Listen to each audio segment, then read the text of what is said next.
ഞാൻ സ്ട്രേറ്റ് ആയിട്ട് ഡോക്ടർ മോഹൻ വർഗീസിനോട് ചോദിക്കുക, ഞാൻ അങ്ങയുടെ അഭിപ്രായം ചോദിക്കുക. നിലവിലുള്ള അവസ്ഥയിൽ ഞാൻ മനസ്സിലാക്കുന്നതനുസരിച്ച് ഒരുപാട് ഓർമ്മക്കുറവുണ്ട് ഈ കേസിന്. പ്രായത്തിൻ്റെ പ്രശ്നവും ആരോഗ്യത്തിൻ്റെ പ്രശ്നവുമാണ്, നമുക്ക് കുറ്റം പറയാൻ കഴിയില്ല. ആ രീതിയിൽ അദ്ദേഹത്തെ പരിഹസിക്കുന്നതും ശരിയല്ല. ഇത്രയും എക്സ്പീരിയൻസ് ഉള്ള, ഒരുപക്ഷെ നമ്മൾ അദ്ദേഹത്തിൻ്റെ രാഷ്ട്രീയ ചരിത്രം വായിച്ചാൽ അങ്ങ് പറഞ്ഞതുപോലെ കണ്ണൂരിൽ കോൺഗ്രസിന് മേൽവിലാസം ഉണ്ടാക്കി കൊടുത്ത കേസാണ്.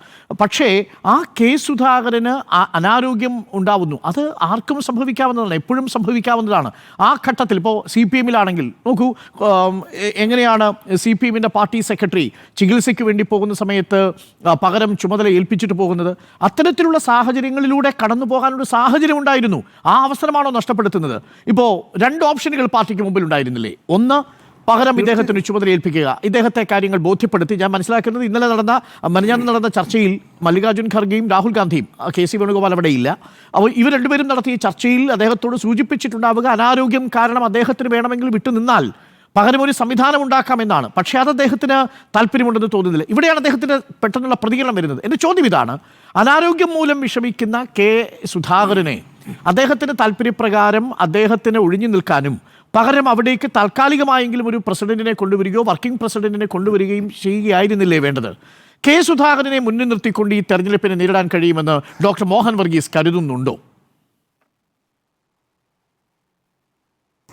ഇത് പിന്നെ ഡോക്ടർ അരുൺ, കെ സുധാകരൻ ഒരു മുൻനിർത്തി തിരഞ്ഞെടുപ്പിൽ നേരിടുക എന്ന് പറഞ്ഞാൽ അതിന് പകരം വരുന്ന ആള് വിഖ്യാതനായ ആളാണ്, യുഗപ്രഭാവനായ ആളാണ്, പെട്ടെന്ന് തന്നെ സംഘടനയെ യന്ത്രത്തെ ചലിപ്പിക്കാൻ തക്ക ആളാണ് എങ്കിൽ അതിന് കുഴപ്പമില്ല. പക്ഷേ ഇവിടെ വന്നിരിക്കുന്നുണ്ട് ഇത് സൂചി കൊണ്ടെടുക്കാവുന്ന ഒരു കാര്യം. കെ സുധാകരനെ മാറ്റാൻ തന്നെ യാതൊരു ബുദ്ധിമുട്ടുമില്ലായിരുന്നു. കെ സുധാകരനെ ധരിപ്പിച്ചതിന് ശേഷം ഡൽഹിയിൽ ചെന്ന് രാഹുൽ ഗാന്ധി ആലിംഗനം ചെയ്ത് പടിക്കൽ വരെ വന്ന് മല്ലികാർജുൻ ഖാർഗെയും രാഹുൽ ഗാന്ധിയും പിന്നെ പടിപ്പുര വരെ വന്ന് അദ്ദേഹത്തെ അയച്ചുവെന്ന് സന്തോഷപൂർവ്വം അഭിമാനപൂർവ്വം പറയുകയാണ് കെ സുധാകരൻ തന്നെ. അപ്പം അദ്ദേഹത്തിനെ അവിടെ വെച്ച് തന്നെ അവരുടെ സാന്നിധ്യത്തിൽ തന്നെ അവരെ ഒരു ബൈ പറയാമായിരുന്നു, അല്ലെങ്കിൽ പറഞ്ഞിട്ടുണ്ട് എങ്കിൽ അതിന് സ്ഥിരീകരണമാകാമായിരുന്നു.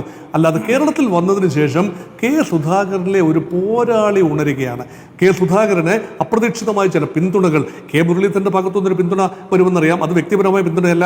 കെ മുരളീധരൻ എല്ലാ കാര്യത്തിലും കാര്യമായ ആധികാരികമായിട്ട് അങ്ങനെ അഭിപ്രായം പറയുന്ന ആളാണ്. അതുപോലെ മറ്റു ചില ആളുകളുടെ ഭാഗത്തു നിന്ന്, ശശി തരൂരിൻ്റെ ഭാഗത്തു നിന്ന്, അങ്ങനെ കോൺഗ്രസ് പാർട്ടിക്കുള്ളിൽ തന്നെ ഇതിനൊരു ബദൽ, കെ സുധാകരനെ ബദലായി കൊണ്ടുവരുന്നത് ആരാണെങ്കിലും വെളുക്കാൻ തേക്കുന്നത് പാണ്ടാകും. പ്രത്യേകിച്ച് പറഞ്ഞു കേട്ട 2 പേരുകൾ, പിന്നെ ആന്റണിയുടെ പേരും അതുപോലെ സണ്ണിയുടെ പേരുമാണ് പറഞ്ഞു കേട്ടത്. ഈ പേരുകൾക്ക് വേണ്ട ഒരു പാൻ കേരള ബലമില്ല എന്ന് കോൺഗ്രസ് പാർട്ടിയിലെ പ്രമുഖ നേതാക്കൾ പലരും രഹസ്യമായി സമ്മതിക്കുന്നുമുണ്ട്.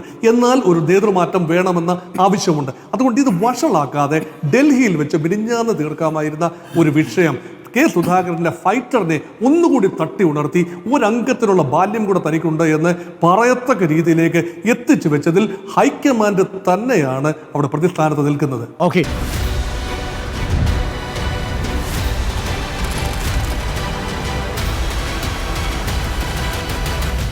Debate with Dr. Arun Kumar.